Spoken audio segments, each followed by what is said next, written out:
the circumstance you want me to believe. I'm a man in the paper, so I'm telling everybody, they don't give, they don't know a thing about, there ain't nothing good about me. Yeah. Over hundreds and probably thousands of years, we've seen a massive evolution in terms of composition and songwriting. Songwriting's been around for thousands of years. Songwriting used to be the most important way of telling stories from generation to generation. It was passing on information. It was the way that we remembered that things happened. So we've seen this beautiful evolutionary process to the point where nowadays, with contemporary music, we've got this very kind of simple but very evolved song structure. It's kind of meat and potatoes if we think about contemporary music. And when it comes to commercial music, well, there is an exact formula that producers and record companies will use to get your attention as soon as possible. Now, this video series is about singer-songwriters. It's not about writing Taylor Swift smash hits. And look, that stuff's all really cool. I'm not dissing that. But this is more for people who want to write their own music, tell a story, and have people listen to it. Now, in this video, we're going to talk about song structure. So, commercial music has a very defined song structure. Singer-songwriter, I guess the structure is more loose, but it still follows a very, typical pattern.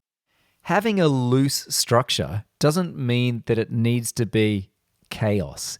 And you can use functionality like the marker tracks to sit back and take an external look at your project and at your song to see how your construction actually appears once it's written down. And sometimes just looking at it, you can see, 8 bars, 8 bars, 8 bars, 16 bars. And you can stop and go, why did I make that section 16 bars? Why is that section so long? Doesn't need to be so long. So it gives us visual cues as to the actual important components and sections of our song. Now, when I open up the marker overview window, I can see all of these different markers listed numerically on the left-hand side. I can also see their position. And in the description column, I can start to add a description for each of these sections. And look, this is not rocket science. Obviously, there's an intro, then a couple of verses, then a chorus, then verse 3 and 4, then a couple of choruses, and then a bridge or a breakdown. That's my development section, and then a few choruses to take it home. And nothing's set in stone at this point. But the cool thing about using marker tracks is now I can use my numeric keys on my computer keypad and I can jump from section to section. So from verse to verse, I'm jumping, and bypassing sections of my song to hear how the dynamics sound at the start in the first verse and how they sound, let's say, in the fourth verse or between chorus 1 and chorus 2, or intro and a specific verse, like verse 5. I actually managed to avoid using markers for quite some time, but once you start using it, it's tough to go back. And just remember, in front of you, you've also got more production processes, and then comes the mix process. And markers are really going to help you out once you move into the mix domain, because once again, you can be comparing how the mix sounds at different sections or different points in your song. So the marker track is cool. Well, actually, it's not that cool. It's just super geeky and highly functional and extremely useful. Let's go and have a look at the arranger track, which is a killer feature for singer-songwriters, and especially so for organizing song structure. So you get the arranger track, you get your pen or your pencil, whatever you want to call it, and hold down with your mouse button and move out to the right and highlight all of the important song sections in your track. Now, the arranger track will allocate a delightful color and a letter to your event, which you can see down here on the left-hand side. Just below that, we've got this drop-down menu with a number of settings, and I'm selecting 1 bar. Now, if I go up and click on this triangle, Cubase will play the section that I have selected. When I move to another selection, you'll notice that Cubase will play that selection in 1 bar. So that's what that setting that I selected was. So it's a far more musical way of jumping in between these sections than, say, the marker track, which is just basically press a button and bang, you're straight in there. So this allows me to move from section to section seamlessly and preview how my sections sound moving from one to the next. Now here's where it gets really interesting for songwriters. If I go up and open the editor just by clicking on the little E button, I can see all of my arranger events, that's what we call them, over on the right-hand side, and I can drag and drop them over into the current arranger chain. I can also remove them by right mouse clicking. I can do it one by one, so I could say get one section, or I could hold down shift and drag all of them across. So this is how my song looks as it is recorded out on the project window. But now I can say play the intro twice by repeating it twice and play the last chorus 3 times. And this is super cool. I can actually see the song time for each major section in my track. So now I can start rearranging my track and adding repeats and seeing how that is going to impact the overall time of my track. And if you're someone that keeps an eye on the clock when you're songwriting, because every song has to be below 3 minutes or 3.5 minutes or 4 minutes, then this is freaking awesome. I'll tell you another thing which is freaking awesome. Press the flatten chain button and instantly your Cubase project has been rearranged to reflect your arranger chain. So I've got 2 intros and I've got 3 last choruses.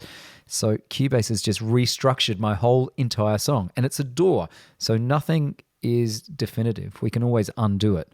In fact, I'm undoing it right now, and I'm going to go back to the arranger editor, and then let's have a look at some of the settings for flattening the chain. You can create a new project. So you can save the last project, create a new project, and save it as extra choruses at the end. If you want, you can keep the arranger track open, which means that you can continue to work on the structure in your new project or in the new flattened chain. Now, it's worth pointing out that I'm using the arranger chain pretty much at the end of the songwriting process in terms of my structure anyway. I've already recorded the main components of my song, but you can use the arranger editor even at the start of the songwriting process, even if you've only got an intro, which is A, a verse, which is B, and a chorus, which is D. You can start putting them in order. So we've got intro, 2 verses, chorus, verse, chorus. Let's make that 3 choruses, repeat it 3 times. And now we can see that if that's the structure we choose, our song's going to be 3 minutes and 35. And that is before we've even gone out, we've started producing the second verse and the second chorus and the last choruses. So now we can start to mess around and we can come up with some idea of song structure and time before we commit to an idea. And of course, you never need to commit because we can even just go in and create a new chain. So this is arranger chain 2, and we can do something different here. And Cubase, or the arranger editor, will remember our first arranger chain. So now we can go and change the structure around, change the repeats, and we can see that, well, it's only 2 minutes 45. Also a really handy tool if you need to do radio edits or you need to do multiple edits of a specific song. And again, when you finish, you can just simply flatten the chain and Cubase takes care of it all. And in a matter of seconds, there is your track or your song with the structure all changed to reflect your selection up in the arranger chain. I want to discuss the first few sections in a song, and by first few I mean intro, verse, and chorus.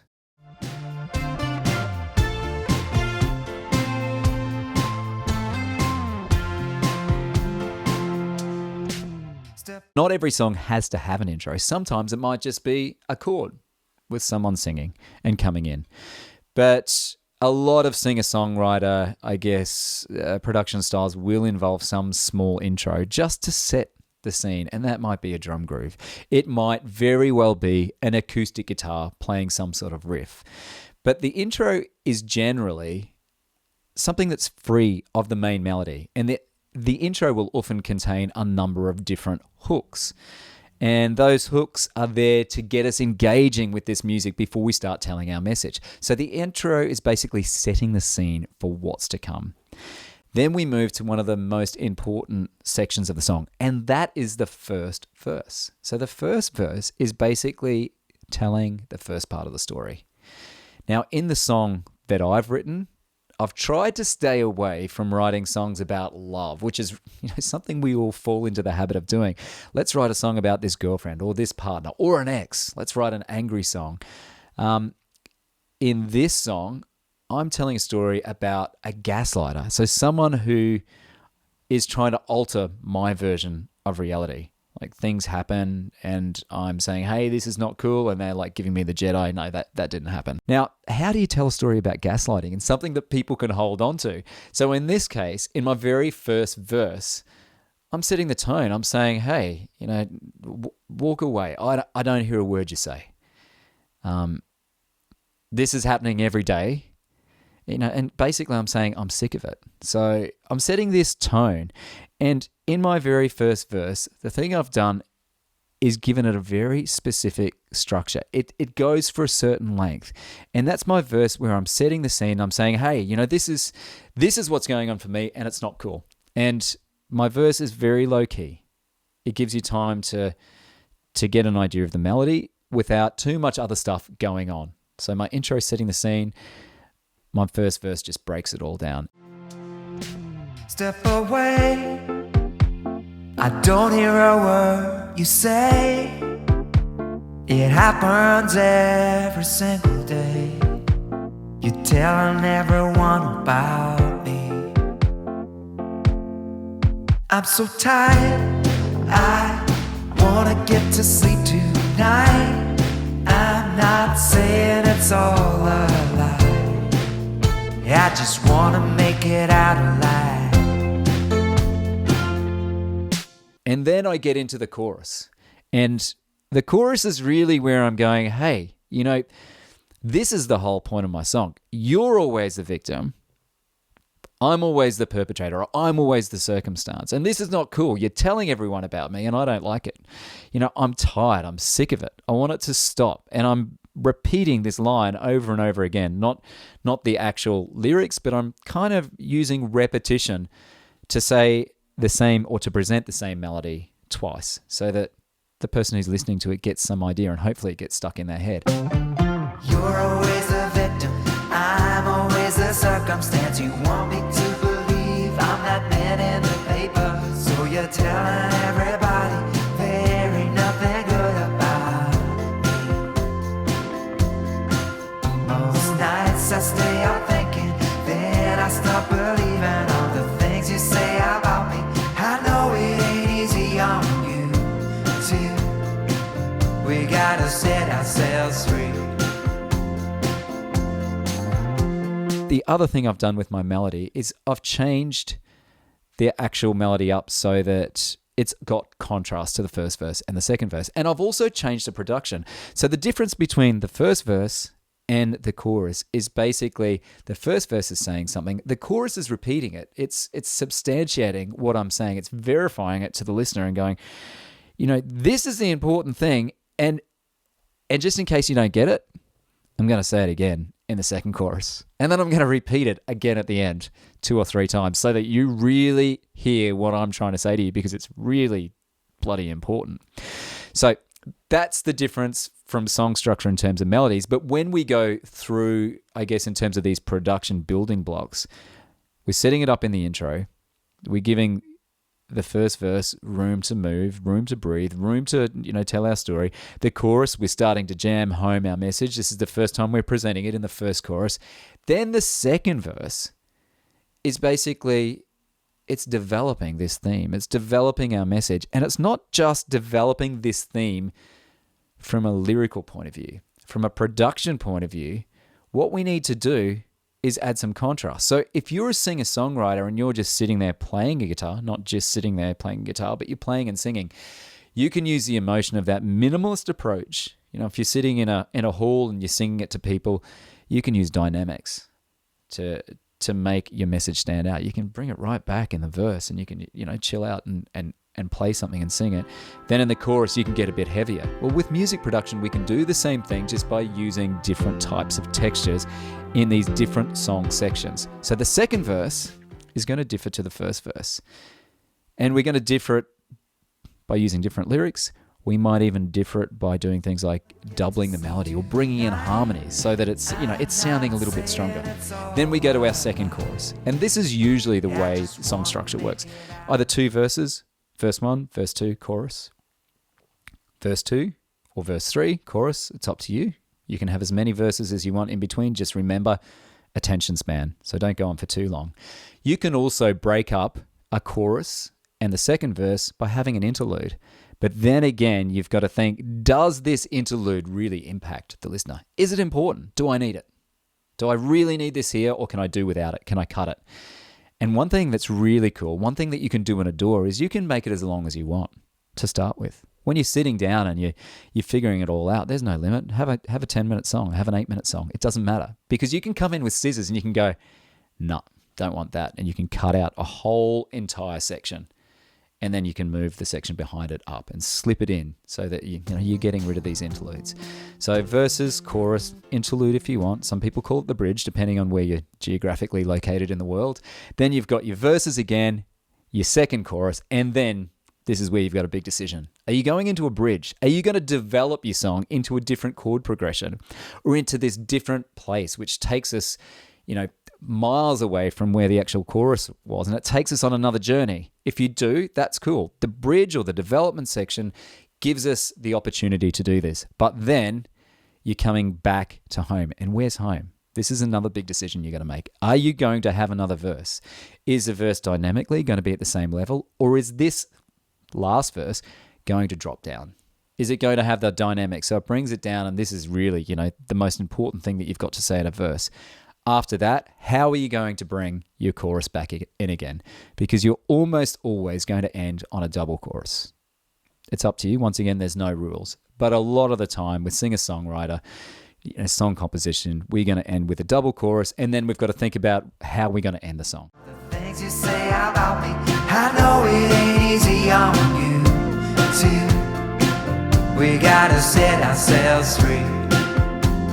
I know it ain't easy on you too. We gotta set ourselves free. I know it ain't easy on you too. We gotta set ourselves free. Are we just going to end on one, like on the first chord? Or are we going to have another special ending that we've actually created specifically for this song? So there's lots of different choices when it comes to song structure. And there are rules with song structure as there are with making movies and coming up with, plots or writing stories. But the beauty about, the singer-songwriter is there's not really a whole lot of defined rules that we have to follow. It's about your message for your song. It's about making sure that you've got enough repetition so that people can latch onto what you're saying, but it's also making sure you've got contrast, be it contrast with dynamics or contrast with production or, instrumentation if you're playing live. So there's lots of awesome options for song structure. In the next video in this singer-songwriter series, we're going to take a look at the melody. And most importantly, what makes a good melody get stuck in your head and make you want to sing it over and over and over again. We're going to look at some great techniques to help your melodies really stand out. And we're also going to look at melodies in different song sections. So adding contrast to your chorus melody from your verse melody. Hey, thanks for taking the time to stop by and check out this video. Give us the thumbs up if you've learned something, and subscribe to the Cubase YouTube channel for plenty more videos just like this. I'll see you there. The things you say about me, I know it ain't easy on you too. We gotta set ourselves free. I know it ain't easy on you too. We gotta set ourselves free.